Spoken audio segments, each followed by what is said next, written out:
জান্নাতে থাকে, কিন্তু তাহার সত্যি ব্যবহার করা হয়। এক হাদিসে আছে, আমার উম্মতের মধ্য হইতে যে ব্যক্তি কাউকে সন্তুষ্টি করার জন্য তাহার প্রয়োজন মিটাইল, সে আমাকে সন্তুষ্টি করিল। আর যে আমাকে সন্তুষ্টি করিল না, আর সে আমাকে সন্তুষ্টি করিল, সে আল্লাহ তাআলা সন্তুষ্টি করিল।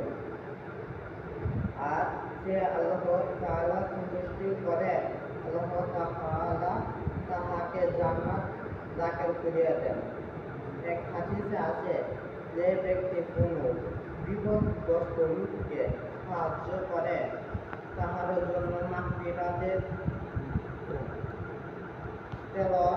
মন্তব্য লিখিয়া দেওয়া হয়। প্রদত্ত ব্যক্তির দ্বারা তাহার সমাধান হইল, যাহা বাকি বাড়াইয়া তাহার মর্যাদা বৃদ্ধি কারণ হইল। অন্য এক হাদিসে আছে, সমস্ত মখলুক আল্লাহ তাআলার পরিবারভুক্ত। মানুষের মধ্যে আল্লাহ তাআলার নিকট সবচেয়ে বেশি প্রিয় ওই ব্যক্তি, যে আল্লাহ তাআলার পরিজনের সহিত সদ্ব্যবহার। সমস্ত মখলুক আল্লাহ তাআলার পরিবার, এটি প্রসিদ্ধ হাদিস।